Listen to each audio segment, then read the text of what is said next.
Good morning, children. Welcome to your biology class. I hope you all are doing well. You are taking care of yourself as well as your family members. So, dear students, we have completed improvement in food resources. So, diversity in the living world is our next chapter. So, today we are going to discuss biodiversity. So, what is biodiversity? If you look around, you see a large variety of living organisms, be it potted plants, the plants in your garden, insect, birds, your pet, or other animals and plants. There are also several organisms that you cannot see with your naked eye, but they are all around you. If you increase the area of your observation, then the range and variety of living organisms would also increase. And that is what biodiversity. So the word bio means living and diversity means variation. So यहाँ पे आप biodiversity को खुद ही define कर सकते हैं. Bio means living, diversity means variation. So the meaning of biodiversity is variation of living organisms. Living organisms differ from each other on the basis of their shape, their size, their habitat, their behavior, their body structure. So biodiversity is variation of living organisms. So this biodiversity is the concise form of short form of biological diversity. Biological diversity को आप short form में कहेंगे तो वो क्या होगा बेटा biodiversity. The term biodiversity was given by Walter G. Rosen in 1986. Okay, so what is biodiversity? The variety of living organisms present on the earth. Okay, so the different variety of living organisms present on the earth refers to biodiversity, or you can say the number and type of organisms present on the earth. So far, 1.7 to 1.8 million of species are known and described by scientists. So our next topic is taxonomy. What is taxonomy? Taxonomy is the branch of biology which deals with the study of identification, classification and nomenclature of living organisms. So किसी भी living organism को सबसे पहले identify करना ज़रूरी है. वो किससे रिजेंबल्ड करता है, किससे वो मैच करता है. ओके, सबसे पहले लिविंग ऑर्गेनिजम्स को आप आइडेंटिफाई करेंगे, then you will group that organism on the basis of similarity and differences, and that is what classification. What is classification? Grouping of organism on the basis of similarity and differences. And what is nomenclature? Nomenclature is the process of providing name to the living organisms. Okay, so we know that there are millions of plants and animals in the world, and these plants and animals in our own area are known by their local names or their vernacular names. So these local names vary from place to place. Okay, and even within a country they are known by different names. So that creates the confusion to identify the organisms correctly. So there is a need to standardize the name of living organisms so that a particular organism is known by same name all over the world. इस name के confusion को eliminate करने के लिए आपको पता है different variety के प्लांट एनिमल्स हैं और उनके बहुत सारे लोकल नेम हैं. जैसे अनियन, अनियन को प्याज भी कहा जाता है, और आप अदर रीजन्स में जाएंगे, अदर स्टेट्स में जाएंगे तो उनको कांदा के नाम से जाना जाता है. महाराष्ट्र में ऐसे डिफरेंट स्टेट में डिफरेंट नाम से जाना जाता है. सो इससे एक कन्फ्यूजन क्रिएट होती है और उस कन्फ्यूजन को एलिमिनेट करने के लिए एक साइंटिफिक नेमिंग का जो कॉन्सेप्ट है वो इंट्रोड्यूस किया गया. सो ICBN is the International Code for Botanical Nomenclature. It provides scientific name to the plants. अगर किसी प्लांट को साइंटिफिक नेम प्रोवाइड करना होगा तो वो कौन प्रोवाइड करेगा? ICBN प्रोवाइड करेगा.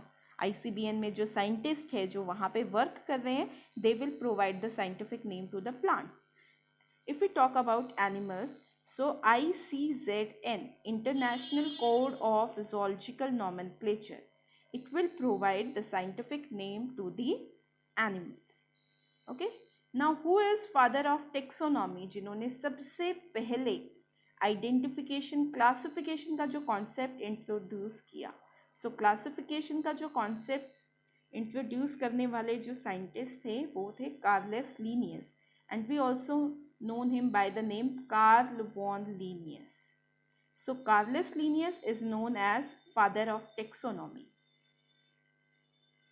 What is binomial nomenclature? Bi means two.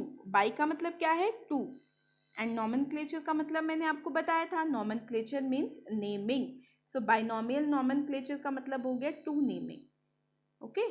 So binomial nomenclature का यहाँ पे एग्जैक्ट मीनिंग है कि किसी भी लिविंग ऑर्गेनिज्म का जो स्टैंडर्ड साइंटिफिक नेम होगा, किसी भी लिविंग ऑर्गेनिज्म का जो साइंटिफिक नेम होगा, it will comprises of two words. वो दो वर्ड से मिलके बनेगा.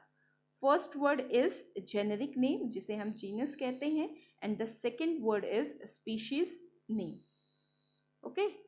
सो फर्स्ट वर्ड जीनस है, सेकेंड वर्ड स्पीशीज को रिप्रेजेंट कर रहा है. The first letter of genus should always be capital. Now there are certain rules and regulation for writing the scientific name. Scientific name को लिखने के लिए कुछ rules and regulations हैं जो कार्लस लीनियस ने बनाए थे. वो क्या rules and regulations हैं? So scientific name comprises of two words. First word is genus, second word is species. Okay. If they are printed in books, they should be in italics. अगर आपकी books के अंदर scientific name print होगा तो वो italics language में print होगा. अगर आप उसे हैंड रिटन करेंगे, अगर वो आपके हाथ से लिखा हुआ होगा पेन या पेंसिल से, then you will underline the scientific name. So genus should be underlined separately and species should be underlined separately. So the first word of genus should be capital, the first word of species should be small. Okay. Now two different organisms cannot have the same name. This, for example, the species name has to be different within the same genus. ठीक है. कोई भी जो दो different organisms हैं उनका same scientific name नहीं हो सकता. सो देखिए यहाँ पे कुछ मैंने रूल्स एंड रेगुलेशंस को एक्सप्लेन करने के लिए कुछ साइंटिफिक नेम लिखे हैं. कैनिस फैमिलियारिस हाउस डॉग, जो आपका कॉमन डॉग है, उसका साइंटिफिक नेम है. अगर आपने ये यहाँ पे देखिए, आप इसको कैसे लिखेंगे, ये गलत मेथड है. क्यों? यहाँ पे जीनस एंड स्पीशीज दोनों को एक साथ अंडरलाइन किया गया है. ओके. सो यहाँ पे देखिए जीनस का C कैपिटल है लेकिन स्पीशीज का F इज ऑल्सो कैपिटल. यहाँ पे F स्मॉल आना था. तो अगर ये बुक्स में प्रिंट होंगे तो इटैलिक्स में प्रिंट होंगे. अगर आप हाथ से लिखेंगे तो भी आप इसी रूल को फॉलो करेंगे. The first word of genus should be capital, the first word of species should be small, and वो सेपरेटली अंडरलाइन होनी चाहिए. For example Canis lupus wolf का साइंटिफिक नेम है. So this is the correct method, और ये जो यहाँ पे लिखा हुआ है this is the wrong method. Now what is classification? Classification क्या होता है? ओके. आपने अपने स्कूल की लाइब्रेरी विजिट की होगी, तो आपके स्कूल की लाइब्रेरी में आपकी जो बुक्स हैं वो क्लास वाइज अरेंज हैं. 1st to 12th जो भी बुक्स वहाँ पे अरेंज हैं, सिलेबस की जो भी बुक्स हैं वो क्लास वाइज अरेंज हैं. फिर जितनी भी मैगजीन्स हैं, magazines are kept together, magazine सारी एक साथ हैं. देन आपकी जो फिक्शन, हिंदी फिक्शन की बुक एक साथ रखी हुई हैं, इंग्लिश फिक्शन की जो बुक्स हैं वो आपकी एक साथ हैं. Other than Hindi English books आपकी जो भी वहाँ पे डिक्शनरी है, एटलस है, जो भी न्यूज़पेपर हैं, ओके, ये सारे सभी वहाँ आपकी लाइब्रेरी में अरेंज है. Okay, so what is classification? Classification is grouping. Classification is arrangement. So when you arrange or group anything on the basis of similarity and differences, that is known as classification. Classification is the arrangement. What is classification? Classification is the arrangement of living organisms on the basis of similarities and differences. Okay, and this science of classification is called taxonomy. So what is the need for classification? Why there is a need to classify living organisms? As we know, there are millions of living organisms present on the earth. and there are a different variety of living organisms. Okay, so to understand them, to study them, classification is required. So classification is arrangement, the arrangement of living organisms on the basis of similarities and differences. The arrangement of living organisms into groups on the basis of their similarity and differences is called classification. Now, what is the importance of classification? Classification makes the study of wide variety of living organisms systematic and easier. है ना, classification आपके study को easy बनाता है. आपको हर एक individual organism को study नहीं करना पड़ेगा. अगर आप उसके जीनस को स्टडी करते हैं, अगर आप उसके पूरे ग्रुप को स्टडी करते हैं, फॉर एग्जांपल मैमल्स में बहुत सारे एग्जांपल हैं, bat, rat, cow, dog, human being. Okay, they all belongs to mammalia. वो सारे के सारे मैमल्स हैं, तो उनमें कुछ कॉमन कैरेक्टरिस्टिक्स हैं जो आप लिख सकते हैं. तो आपकी स्टडी ईजियर होती है और सिस्टमैटिक होती है. जैसे आप अपनी लाइब्रेरी में एंटर होते हैं तो आपके माइंड में एक इमेज क्रिएट हो जाती है कि आपके स्कूल लाइब्रेरी में कौन सी क्लासेस की बुक है, सिलेबस की बुक के अलावा कौन सी जो है वहाँ पे fiction, Hindi, English, magazine, sports magazine, newspaper, ये सारी बुक्स अवेलेबल हैं. तो आपके माइंड में एक जो इमेज है वो क्रिएट हो गई. द सेम वे जब आप लिविंग ऑर्गेनिजम्स को क्लासिफाई करते हो तो आपके माइंड में एक पिक्चर क्रिएट हो जाती है कि अर्थ के ऊपर कितने डिफरेंट वैरायटी के लिविंग ऑर्गेनिजम्स प्रेजेंट है. It project us a wide variety of living organisms present on the earth. And it also help us to study interrelation with each other. The organisms are related with each other. For example, human beings or the other animals, they depend on plants to obtain their food. So we are related to plants. Herbivores, carnivores, they directly or indirectly depends on autotrophs. So that is their relation with autotrophs. Okay, it also provides us a base for the study of other branches of biology, or you can say other branches of science. For example, in geography you will study about the climatic condition, the vegetation present on the different areas, and in biology you will study about the different variety of living organisms present on that area. So the different branches are related with each other. Okay, it also help us to establish a hierarchy of group of organism, how different organisms are related with each other, who is the common ancestor of the organism, who was the first organism to be evolved on the earth. So it will create a step by step division, step by step classification of the living organisms. Even classification help us to study about our relation with the environment. So now on the what basis of, on the what criteria living organisms are classified, किस basis पे हमने living organisms को classify किया. जैसे if we talk about 9th class, so RPS में 9th class में 500 students हैं. We cannot put those 500 students in a single class. हम single classroom में उन बच्चों को नहीं बिठा सकते. It will create a problem for the teacher. Okay, इतने सारे बच्चे टीचर से हैंडल भी नहीं होंगे. तो उन बच्चों का 40 स्टूडेंट्स का ग्रुप बना दिया. और वो क्लासिफिकेशन किस बेसिस पे की? On the basis of their marks. जो प्रीवियस क्लास में उनके मार्क्स आए थे उसके बेसिस पे उनकी ग्रुपिंग कर दी गई. The same way there are certain criteria to classify living organisms. आप किसी भी लिविंग ऑर्गेनिज्म की ग्रुपिंग करेंगे वो किस बेसिस पे करेंगे, किस क्राइटेरिया पे करेंगे. सो सबसे पहला फर्स्ट क्राइटेरिया है आपका type of cell. The body of living organism is made up of prokaryotic cell और eukaryotic cell. Okay, second one is level of organisation. If they have cellular level of organisation, tissue level, organ level और organ system. तो second criteria हमने ये consider कर लिया. Next is whether they can produce their own food by the process of photosynthesis or they depend on other organisms. So this is mode of nutrition, कि उनका जो mode of nutrition है वो कैसा है, autotrophic है या heterotrophic है. Okay, mode of reproduction, organism कैसे reproduce करते हैं, sexually reproduce करते हैं या asexually reproduce करते हैं. Phylogeny, phylogeny is the relationship of the organism. Phylogeny is the evolutionary history of the organisms. So these were the some criteria or the basis on which living organisms are classified. Okay. So these are the criteria or the characteristics which are used for living organisms for making their groups or to classify them.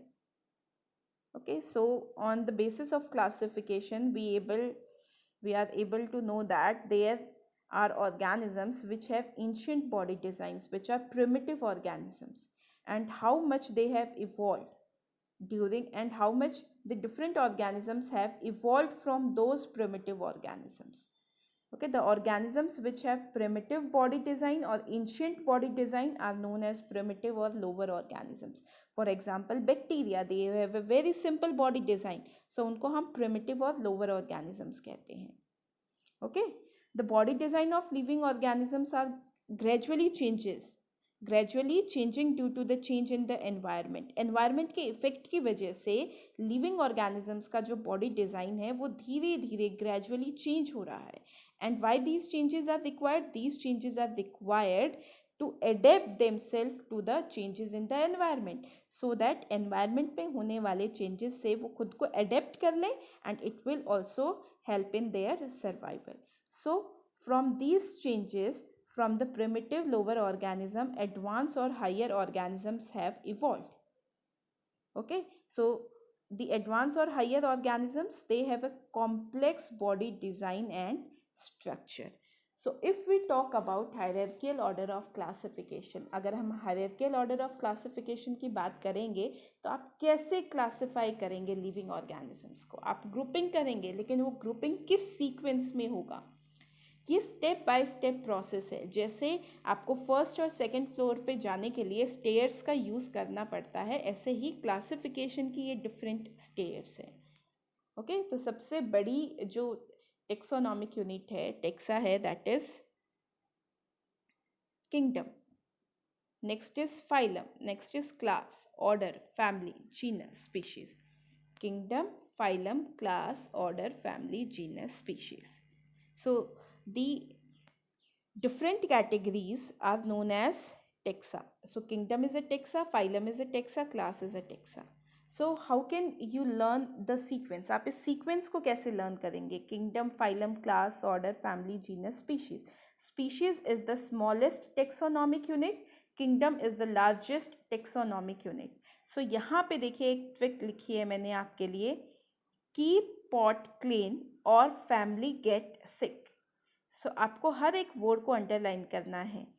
KPCOFGS. K for kingdom, P for phylum, C for class, O for order, F for family, G for genus, S for species. और एक और term मैंने यहाँ पे ली है, king penguin climb over frozen grass and snow.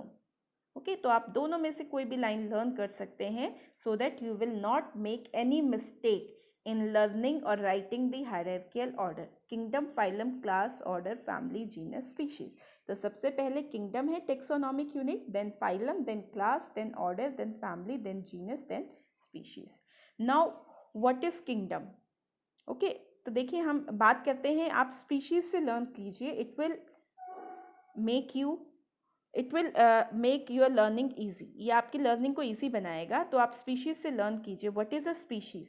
तो species पे यहाँ पे मैंने टाइप नहीं किया. तो species is a group of similar individual. For example आपकी फैमिली में जितने भी मेंबर्स प्रेजेंट है वो एक इंडिविजुअल है. सो आपके फैमिली मेंबर्स, उन इंडिविजुअल का जो ग्रुप है वो क्या हो गया? एक स्पीशीज़. आपकी क्लास में जितने भी आपके फ्रेंड्स हैं, टीचर हैं, है ना, सो उनका ग्रुप क्या हो गया? एक सिंगल स्पीशीज. तो what is a species? Group of similar individual. So species में what you will write? Group of similar individual. What is genus? Genus is group of similar species. Family, family is group of similar genus. Order, order is group of similar families. Class, class is group of similar orders. Phylum, phylum is group of similar class. Kingdom, kingdom is group of similar phylum. Animals को आप study करेंगे तो ये order बिल्कुल ऐसे होगा, kingdom, phylum, class, order, family, genus, species. But when you will study about plants तो ये ऑर्डर कैसे हो जाएगा? इंस्टेड ऑफ फाइलम यहाँ पे डिवीजन आ जाएगा, kingdom, division, class, order, family, genus, species. Animals में फाइलम एंड प्लांट्स में डिवीजन।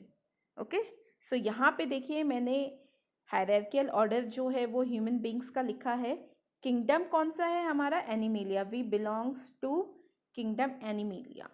हम प्लांट्स तो नहीं है बेटा, we are not green in colour, we can not synthesize our food, so we belong to kingdom animalia. हम kingdom animalia को belong करते हैं। फाइलम कौन सी है हमारी? कॉर्डेटा।